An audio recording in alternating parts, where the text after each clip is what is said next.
오늘부터 시행되는 코로나19 사회적 거리두기 완화 조치를 놓고 여야의 평가가 엇갈리고 있습니다. 더불어민주당은 최선의 판단이었다며 방역 동참을 호소하고 있습니다. 반면 제1야당인 국민의힘은 정부의 방역 대책 기준이 모호하다며 비판하고 있습니다. 설 연휴가 끝나면서 정부와 여당은 4차 재난지원금 논의에 속도를 내고 있습니다. 지원 대상과 방식, 시기 등을 놓고 정치권에서는 공방이 이어질 것으로 보입니다. 맞짱 토론 시작하겠습니다. 먼저 출연자들을 소개해드립니다. 제 오른쪽입니다. 박주민 더불어민주당 의원 나오셨습니다. 예, 안녕하십니까. 네, 안녕하십니까? 제 왼쪽입니다. 조혜진 국민의힘 의원입니다. 예, 반갑습니다. 네, 어서 오십시오. 예. 두 분께서도 설 명절 잘 보내셨죠? 예. 네. 코로나19의 사회적 거리두기 때문에 많은 분들을 직접 만나시기는 힘드셨을 테지만 그래도 민심을 어느 정도 파악을 하셨을 것으로 보입니다. 오늘은 조혜진 의원께서부터 먼저 말씀을 해주시겠습니까? 어떠셨어요, 민심은? 저는 이제 차를 가지고 이동했는데 생각보다는 차량이 별로 줄지 않았어요. 네, 해마다 명절 때 직접 가족들 데리고 운전하기 때문에 교통량을 비교를 할 수가 있는데 이번에는 그 연휴 기간에 방역 제한이 있었기 때문에 집합 제한이 있었기 때문에 대체로 전망이 교통량도 확 줄 거라고 했었는데 실제로는 크게 차이가 안 났고 내려갈 때 올라올 때 이 체증도 네. 예년하고 좀 비슷했던 것 같아요. 근데 현장에서는 이제 가족들끼리 안 모이고 차례 별도로 안 지내고 부모님 이제 인사만 드리고 설 보내고 그렇게 했는데 그 대신에 카톡이나 문자 같은 걸 통해서 서로 안부를 주고받고 하는 과정에서 민심을 이제 느낄 수가 있었는데 어땠습니까?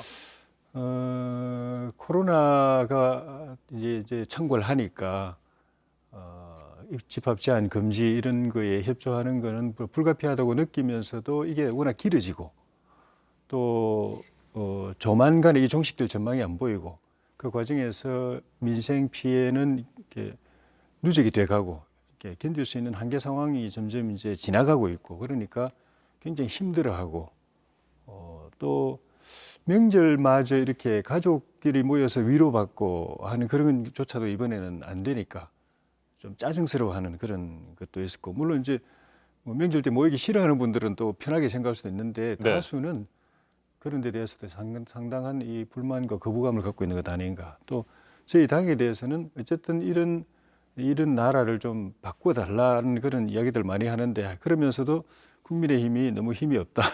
그런 이야기 분발해야 되겠다. 그런 말씀도 많이 들었습니다. 네, 국민의힘에 대한 비판의 목소리까지 들었다는 말씀이시고요. 예. 네, 박주민 의원께서 파악하신 민심은 어떻습니까?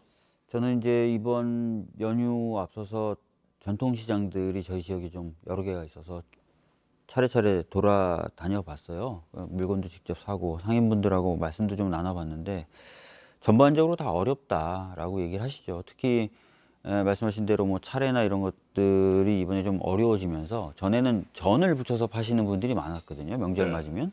근데 이제 그것도 이제 안 나간다라고 하시면서 어려움을 많이 호소하셔서 뭐 재난지원금이 됐든 손실보상이 됐든 좀 정부가 적극적인 역할을 더 해야 되겠다 이런 느낌을 강하게 받았습니다. 네, 국민의힘 김종인 비대위원장은 문재인 정부에 대한 손절이 대세다. 손절, 그러니까 뭐 관심을 끊겠다는 민심이 많았다. 뭐 이렇게 평가를 한 것 같습니다만 어떻게 생각하십니까?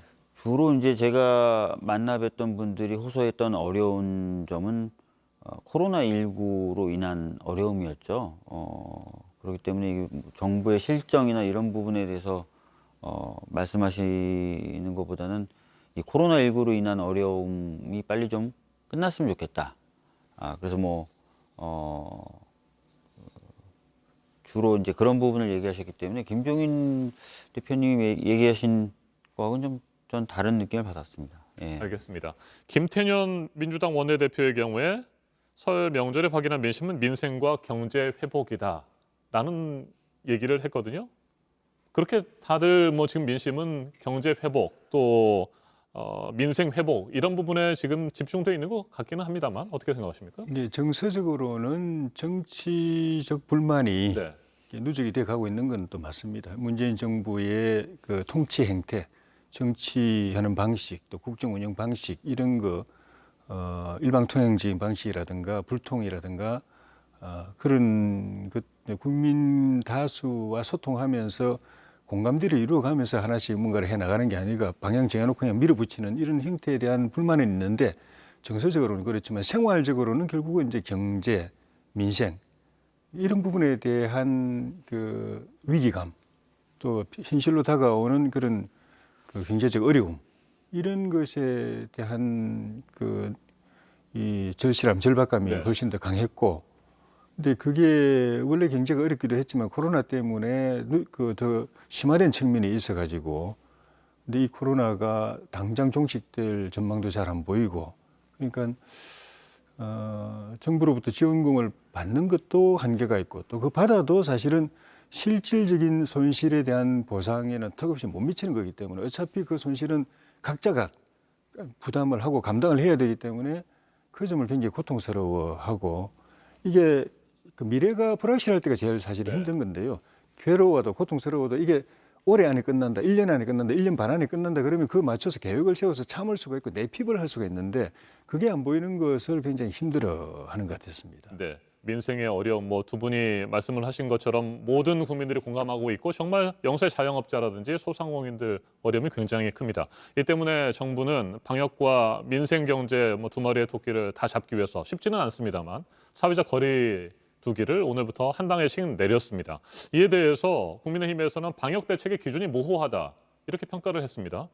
그 부분 짧게 말씀을 좀 해주시겠습니까? 예, 제한을 낮추고 경제 활동을 좀 더 풀어주는 것은 당연한 거고, 제가 말씀드린 대로 1년이 넘어가면서 이게 이제 한계 상황에 부딪히고 폐업하는 사람들, 10년, 20년을 계속해왔던 사업을 1년을 못 견디면서 폐업하는 사람들도 생겨나기 때문에 이분들 입장에서는 재난지원금이 지급이 되더라도 실질적인 도움이 안 되는데 제일 중요한 거는 영업을 할 수 있게 그 거리두기라든가 집합 제한, 집합 금지 이런 부분을 풀어주는 것이 굉장히 제일 중요한데 정부가 조금 더 고민하고 연구하고 방안을 찾으면은 조금 더 많이 풀어줄 수 있을 것 같은데 찔끔찔끔 풀어주니까 그리고 그게 또 경제 활동에 크게 도움도 안 되니까 그게 불만이 많은 것 같습니다. 네, 방역 대책 기준이 모호하다는 국민의힘의 비판에 대해서 어떻게 생각하세요, 박 의원께서는? 뭐 사실 이번에 방역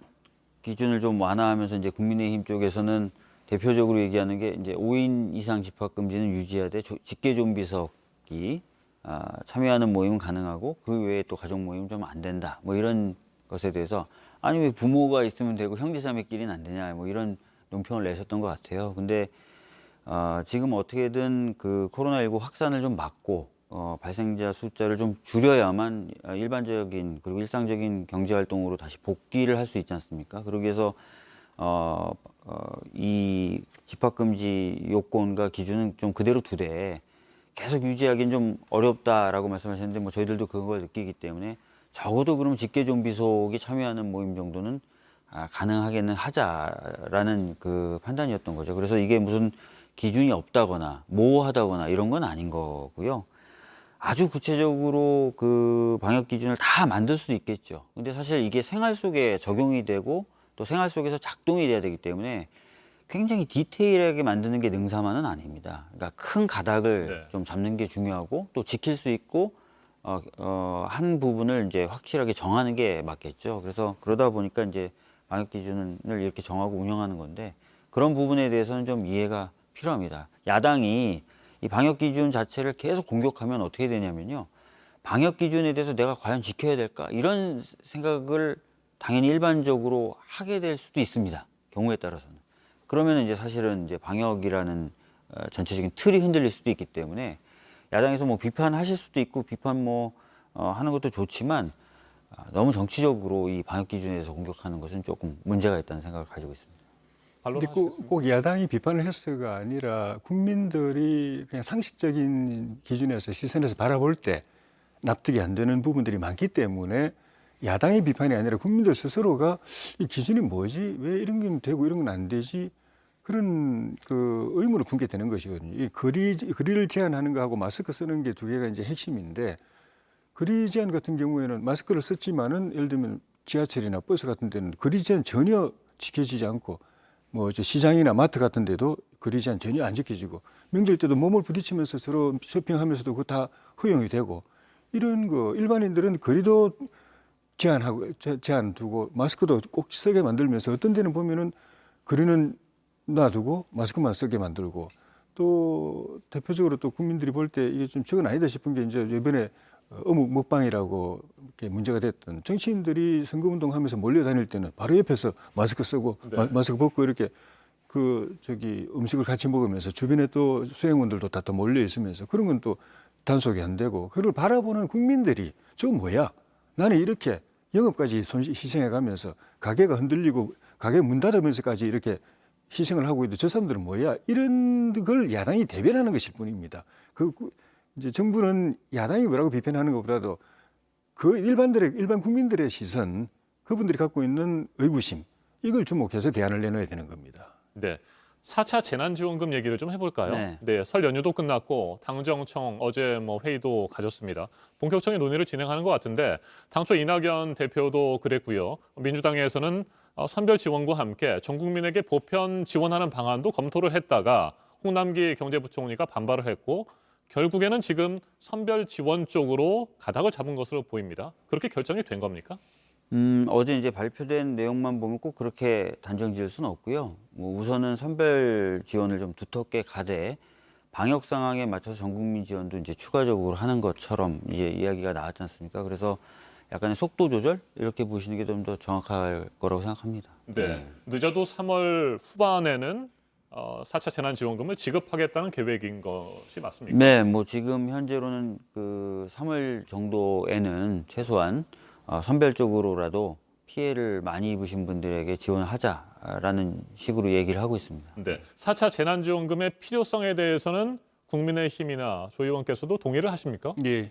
네. 예. 근데 저희는 실질적으로 이 내상이 깊은 상처를 많이 입은 소상공인이라든가 자영업자라든가 이런 분들에 대해서 가능하면 충분히 뭐 충분하지는 않겠지만 가능하면 충분히 집중적으로 그리고 지난번 재난 지원할 때 빠졌던 실질적인 피해를 입었으면서 빠졌던 사각지대까지 다 찾아내 가지고 집중적으로 가능하면 충분히 지원하자라는 것이 목표인데 정부 여당은 그동안에는 이제 여당의 요구에 의해서 그것도 하면서 일반 국민들 전체를 이제 지원하는 그런 지원도 같이 하겠다, 패키지를 하겠다고 하다가 이제 정부하고 조정 과정에서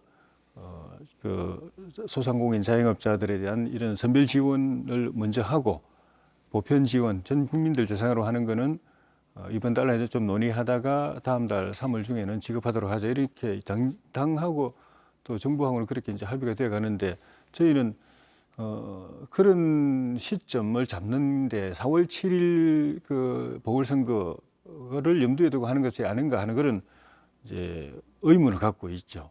그래서 선거용 표주기 아니냐 하는 그런 의심을 갖고 있는데 이 부분에 대해서도 정부가 국민의 혈세를 가지고 전 국민에게 나눠주는 그런 보편적 재난지원금 지급인 만큼 이런 논란이 없도록 접근하는 방식이 지금 필요하다고 봅니다. 네, 보편적 재난 지급을 지금 당장 하겠다는 것은 아닌 것 같은데 예. 일단은 지급 시기가 4월 7일 재보궐선거 앞에 뭐 직전에 이루어질 가능성이 높기 때문에 문제가 있다 이런 비판이시고 이에 대해서 답변을 좀 하셔야 될 것 같습니다. 재난지원금의 지급 관련돼서 다 동의를 하시지 않습니까? 그리고 이왕이면 깊게 지급을 해야 된다, 또 충분했으면 좋겠다 이런 말씀도 하시는 거고요. 당연히 빨리 지급하는 게 맞겠죠. 근데 지금 현실적으로 관련된 예산을 편성하고 그 예산에 대한 논의를 하고 이런 과정이 있기 때문에 최대한 빨리 해도 이제 3월이 될 거다라는 거기 때문에 이게 무슨 인위적으로 저희들이 선거에 맞춰서 한다고 보시는 건 좀 아닌 것 같고요. 또 혹시나 제가 걱정이 그런 시각이 있으시면 협조를 안 해주실 거란 말이에요. 그러면 또 굉장히 지연되고 지지부진한 정치적 논쟁을 또 국민분들이 보셔야 되는데 그런 일은 좀 없었으면 좋겠습니다. 네, 당정청 차원에서 현재 4차 재난지원금을 논의하고 계시는데 국민의힘을 비롯한 야권하고도 같이 논의를 하고 협상 테이블에 앉을 생각은 있으십니까? 결과적으로는 국회에서 또 논의를 해야 되는 거죠. 예산 문제라든지 이런 것들이 있기 때문에 그래서 그런 부분에 있어서 이제 협조를 해주셨으면 좋겠다는 거예요. 근데 뭐 이게 선거용이다 이런 이제 시각을 강하게 가지시면 잘 협조가 안 되겠죠. 그러면 이제 말씀하신 것처럼 신속하게 또 제때 이 지급이 안 되는 문제가 또 발생할 수도 있는 거죠. 네, 국민의힘에서는 적극적으로 협의에 참여할 생각이 있으십니까? 네, 그 여야가 협의해서 또 사실 이런 문제는 그 당파적으로 접근되면 안 되기 때문에 이 합의로 처리되는 게 저는 바람직하다고 봅니다. 근데 지금까지 보면은 정부하고 여당하고만 계속 협의를 하고 또 그 이견을 서로 좁히는 그런 노력만 해왔고 처음 이 의제를 던진 건 저희가 먼저 던졌는데 그때 저희하고 제대로 이렇게 협의하고 이렇게 안을 만들고 하지 않고 그냥 묵혀뒀다가 이제 선거 전에 또 설 전에 이런 논의를 하는 방식 자체가 이 저희로서는 뭐 그렇게 탐탁지는 않아 보입니다. 알겠습니다. 코로나19는 뭐 계속해서 확진자가 나오고 있고 또 방역 조치가 이어지면서 많은 분들이 힘들어하고 있습니다. 이런 문제만큼은 정말 적극적으로 협의하시고 온 국민들이 수용할 수 있는 좋은 해결책을 또 방안들을 내놓아 주시기를 기대하겠습니다. 오늘 맞짱 토론 여기에서 마무리하겠습니다. 박주민 더불어민주당 의원, 조혜진 국민의힘 의원과 함께했습니다. 토론 잘 들었습니다. 예. 감사합니다. 고맙습니다. 감사합니다.